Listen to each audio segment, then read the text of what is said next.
Olá, jovens, espero que esteja tudo bem com vocês. Aqui quem fala é o professor Henrique e hoje nós vamos ter a nossa aula número 2 sobre Grécia Antiga. Eu já havia avisado a vocês que nós íamos dividir em 3 partes e nessa aula de hoje nós vamos descobrir como eram e quais eram as características dos povos que viviam na Grécia Antiga e nas suas duas principais cidades, Esparta e Atenas. Houveram muitas outras cidades no decorrer da história da Grécia Antiga, mas essas duas polis, essas duas cidades, concentraram a importância.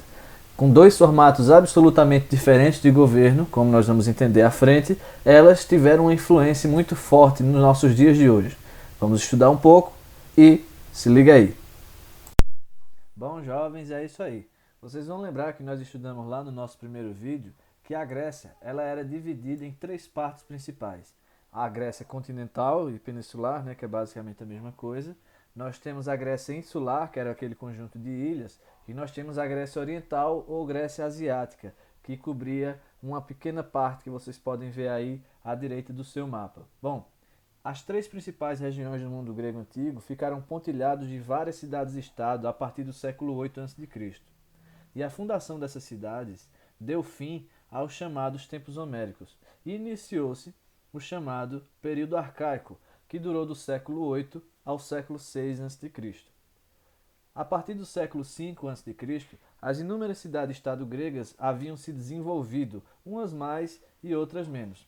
Algumas estabeleceram regimes de organização social e política diferente daquelas que nós vimos na aula passada, como Atenas, por exemplo. Outras permaneceram ligadas ao antigo sistema de gens ou genos, como foi o caso de Esparta. Na aula de hoje, nós vamos estudar essas duas grandes cidades que estavam, de um lado, Esparta, com suas próprias características, e do outro, Atenas. Diferente do início da povoação da Grécia, onde as fontes eram difíceis e escassas, estudar sobre Atenas e Esparta se torna bem mais fácil.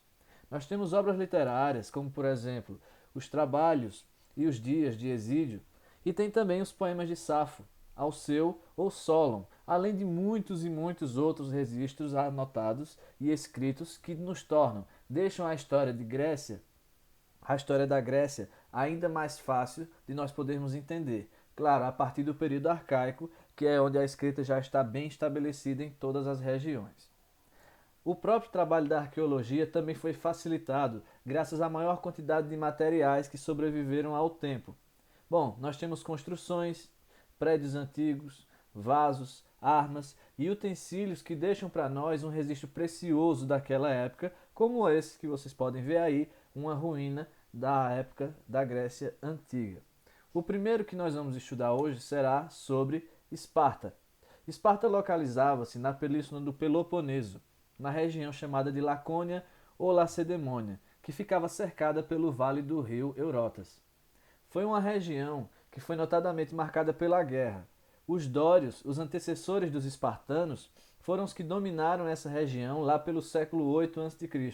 Eles expulsaram os outros povos que viviam na região e dominaram os messênios, que além de serem derrotados, eles foram submetidos à servidão, um pouco mais que à escravidão. Durante um longo período de consolidação de domínio dos dórios, foram construídas muitas leis que são atribuídas principalmente a um antigo legislador chamado Licurgo. Essas leis foram a base para o estabelecimento da cultura espartana. A agricultura ela era a principal atividade econômica e industrial de Esparta. Devido ao comércio reduzido e pouco contato que os espartanos desenvolveram com outros povos. As principais e mais férteis terras pertenciam ao Estado, ou seja, ao governo. A administração dessas terras eram confiadas aos espartanos, ou também chamados de esparciatas, ou seja, eram os descendentes dos dórios e a quem o Estado, ou seja, o governo, dava o direito de uso dessas terras. Eles representavam apenas 20% da população. E para poder manter a sua dominação, eles desenvolveram uma aristocracia guerreira, empenhados no treinamento das artes da guerra mais do que qualquer outro povo da sua época. Os antigos escritos afirmam que desde crianças os espartanos eram iniciados no mundo da guerra, no caso para se prepararem para prováveis guerras que eles iriam travar. É importante destacar que os espartanos não eram todas as pessoas que moravam em Esparta. Os espartanos eram apenas aqueles 20% da elite local que dominavam todo o restante da sociedade. Bom, abaixo dos espartanos nós tínhamos os periecos, que eram descendentes dos antigos habitantes da Lacônia, mas que eles eram livres e até tinham direito a participar do exército, mas eles nem tinham direito a voto e também não tinham uma participação política na cidade. Eles se dedicavam basicamente ao comércio interno, na produção de manufaturas para os esparciatas, né, ou espartanos, como a produção de armas, escudos, espadas, tecidos e outras coisas. A classe mais baixa dessa cultura eram os chamados de ilotas. Eles eram descendentes dos antigos messênios e eles viviam uma situação econômica até razoável, mas uma situação social terrível. Eles não eram escravos, mas eles estavam amarrados ou presos à terra. O que é que isso quer dizer? Eles não podiam vender nem trocar as terras e muito menos sair de lá. Eles eram servos presos à terra. A organização política espartana ela era curiosa. Era uma cidade onde poucas pessoas participavam e apenas os 20% realmente espartanos era o chamado governo do oiboi. Isso quer dizer iguais. Eles viviam numa diarquia. Isso quer dizer que eles não possuíam apenas um rei, e sim dois, que eram escolhidos entre as famílias mais importantes da cidade-estado. Esses reis eles desempenhavam funções religiosas para comandar algumas cerimônias e comandavam o exército na guerra. Além disso, eles tinham a função de vigiar um ao outro para garantir que as leis estivessem sendo bem aplicadas. Também havia a gerúsia, um conselho mais ou menos como o Senado romano, Roma que nós vamos estudar mais à frente, que era formado pelos próprios reis, mais os dois reis que nós já falamos, né? Mais 28 membros com mais de 60 anos. Eles tinham a função de elaborar as leis e também fiscalizavam o governo. Eles atuavam no Tribunal Superior, também como juiz dos casos mais complicados. O poder executivo ele era feito e realizado através dos éforos, que eram magistrados, ou seja, juízes, que controlavam a cidade, mais ou menos com a autoridade de um prefeito, de pequenas áreas da cidade. Existia ainda a apela, que era uma assembleia popular onde os homens de idade adulta, entre os espartanos, claro, bom destacar, eles se juntavam para aprovar ou rejeitar leis. Não havia nenhum debate ou discussão. A lei era apresentada e aos berros, ou seja, aos gritos, ela era aprovada ou repudiada. Quem conseguisse fazer mais barulho acabava aprovando as suas leis. O próximo agora que nós vamos começar a estudar um pouco é sobre o antigo povo de Atenas. Até hoje, a capital da Grécia e uma cidade realmente lindíssima. A cidade de Atenas desenvolveu-se na região chamada de Ática.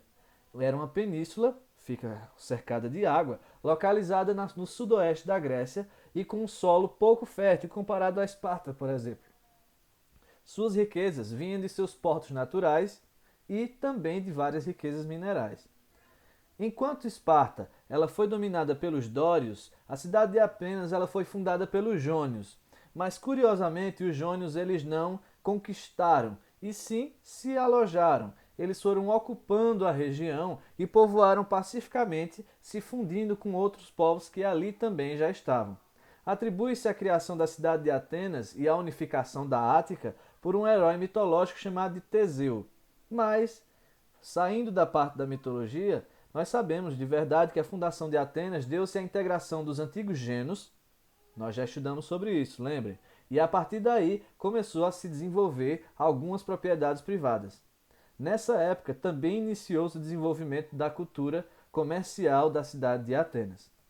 A agricultura, da mesma forma que Esparta, era a principal atividade econômica e os principais gêneros alimentícios eram a oliva, de onde nós tiramos o azeite, temos a vinha, de onde se fazia a produção de vinhos, como vocês podem ver aí na imagem, e nós temos também alguns cereais como trigo para a alimentação.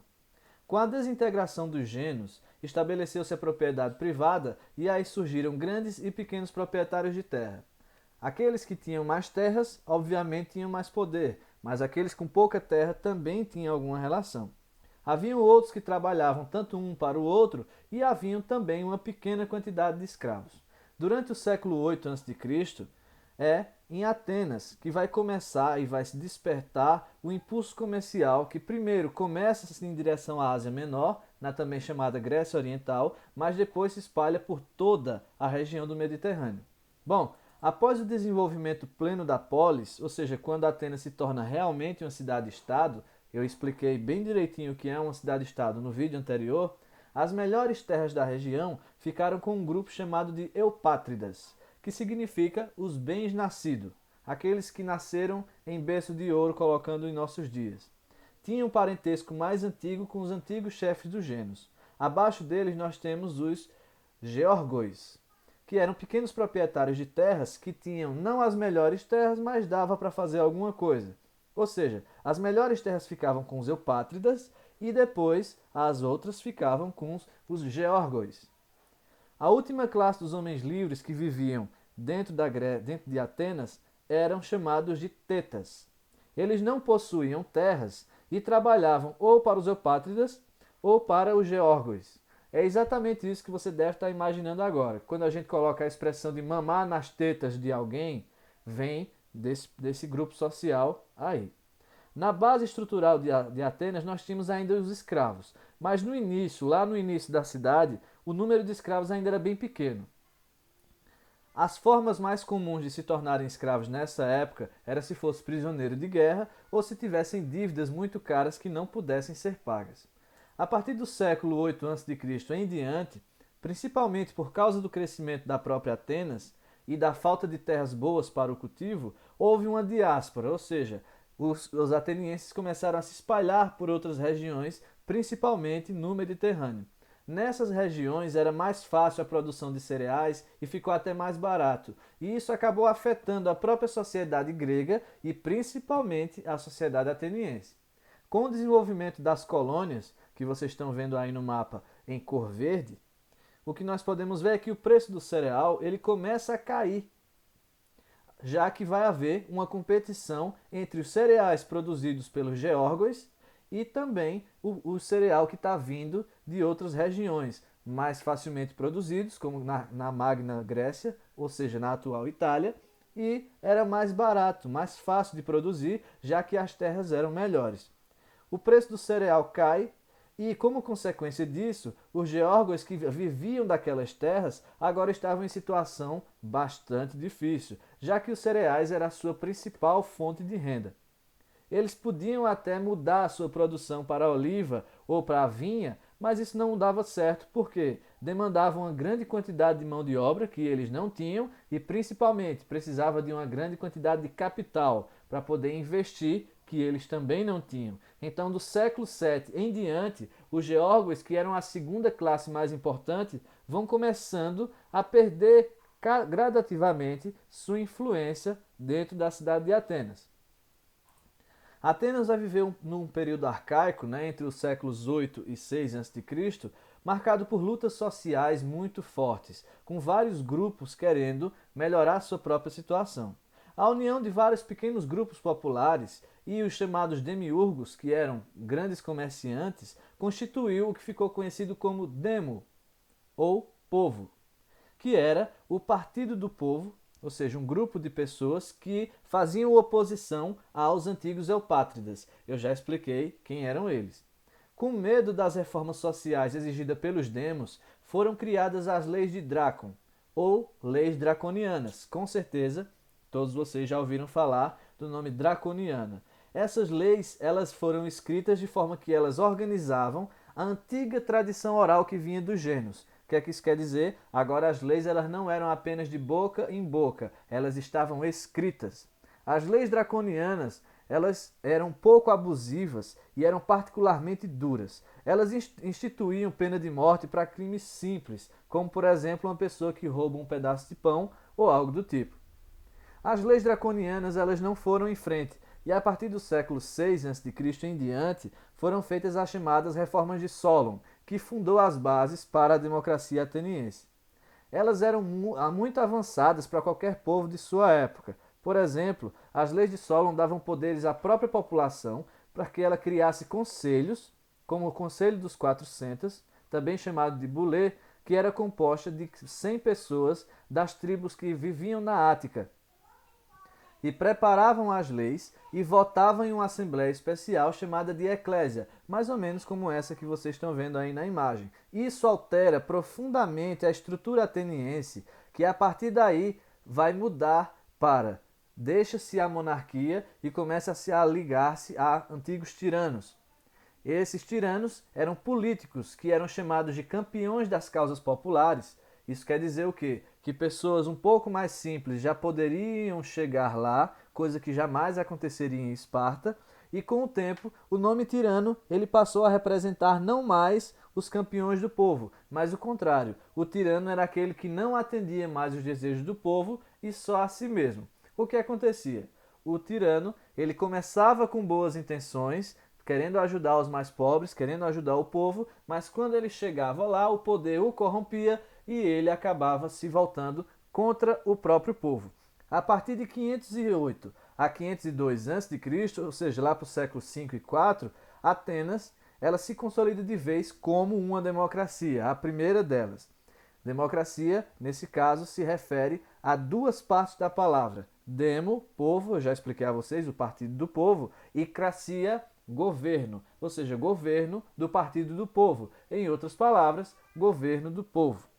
Foi realizada uma nova divisão na cidade e antes que eram apenas 4 tribos, agora passaram a ser 10 a ter direito à voz e a voto. Atenas cresce enormemente durante esse período e estima-se que no seu auge ela chegou a ter cerca de 400 mil pessoas só na cidade, na sede. Mas nós temos que citar que dentre eles, cerca de apenas 40 mil eram realmente cidadãos. Em Atenas, nós temos um número muito pequeno de cidadãos no geral, quando vamos comparar com outros povos. As pessoas que estavam excluídas da cidadania eram mulheres, crianças e estrangeiros, claro, os escravos. Eles não tinham direito a voto, nem tinham direito a participar em nenhuma formação, em nenhuma forma de organização social. Se nós observarmos Esparta, por exemplo, onde haviam 20% de cidadãos plenos, né, no caso, os espartanos, os reais espartanos, mas se a gente for comparar em Atenas, nós vamos ver que apenas 10% de Atenas eram considerados cidadãos com direitos políticos. Então a gente costuma fazer a associação e colocar a democracia grega como uma coisa liberal, enquanto que os espartanos eram uma coisa ditatorial, e nós vemos que não é bem assim. Nós temos uma monarquia dual, nós temos 2 reis em Esparta, eu já expliquei isso para vocês, mas o mais interessante é que mesmo com várias instituições democráticas na Grécia Antiga, o que nós vamos ter é que Atenas ela vai ter muitas instituições democráticas, vários conselhos, mas uma participação excessivamente pequena, cerca apenas de 10% da população. Mas nós temos que lembrar, 10% de 400 mil ainda é muita gente. Ou seja, mesmo que Atenas tinha apenas 10% de seus cidadãos, nós temos um número muito maior de cidadãos do que nós temos em Esparta, beleza? Para proteger a própria democracia, os atenienses eles acabaram criando um sistema chamado ostracismo. Como é que ele funcionava? Toda vez que um político ficava poderoso demais e ameaçava acabar com a democracia e instituir uma monarquia, ou seja, ele mesmo se proclamar rei, ele era condenado a 10 anos de exílio, ou seja, ele era expulso da cidade de Atenas e não poderia voltar a não ser que passados 10 anos. Por quê? Durante esses 10 anos, novos líderes iriam florescer e não haveria mais aquela necessidade daquele tirano, daquele homem tão poderoso. Então, é isso aí, galera. Bom, jovens, é isso aí. Espero que vocês tenham gostado. Para encerrar, vale lembrar que esse é um de 3, então ainda falta a terceira parte. Mas isso a gente fica para outro dia. O tema é grande, é legal, vamos com calma. No próximo nós vamos trabalhar com o helenismo e Alexandre o Grande. E também trabalhar um pouco da cultura grega, a questão dos mitos e algumas coisinhas mais. Calma, paciência, vamos lá. E só mais uma coisinha, jovens. Antes da gente poder se despedir, eu só gostaria de falar com vocês sobre um tema importante. a democracia grega, ela é um pouco diferente da democracia que nós temos aqui no Brasil hoje. O que é que eu quero dizer com isso? A democracia grega, entre os seus 10%, que eu já expliquei a vocês lá, ela era uma democracia direta. O que é que isso quer dizer? As pessoas votavam diretamente nas leis. É o que se chama de uma democracia participativa. Alguns poucos países do mundo utilizam isso. Aqui no Brasil, nós utilizamos uma democracia representativa, também chamada de democracia indireta. Então isso quer dizer o quê? Nós não votamos no projeto, nós votamos na pessoa que vai escolher o projeto, certo? Eu sei que pode parecer um pouco confuso, mas lembrem, na época das eleições, alguém pergunta para vocês, vocês querem construir uma escola? Não, ninguém pergunta. O que é que se pergunta na eleição? Você quer votar no candidato A ou B? E aí o candidato A ou B, com o poder do voto, e é importante por isso, que é muito importante que vocês tenham muita consciência da importância do seu voto, ao dar o seu voto para o candidato, você entrega a ele o direito de legislar, ou seja, de governar, de fazer leis em seu nome. Então é importante que vocês lembrem que na Grécia Antiga era uma democracia direta, enquanto que outros povos, e o nosso hoje aqui no Brasil, nós utilizamos uma democracia indireta. De toda forma, é importante vocês sempre lembrarem que o primeiro experimento democrático da história da humanidade deu-se na Grécia. Por isso é importante nós estudarmos e entendermos esse movimento democrático, como ele surge, porque é o sistema que nós utilizamos até os dias de hoje. Ou seja, mais de 2000 anos depois, nós ainda utilizamos e achamos que o melhor sistema de governo que nós podemos ter foi aquele inventado lá atrás por nossos amigos gregos. Bom, jovens, é isso. Espero que todos fiquem bem e até a próxima.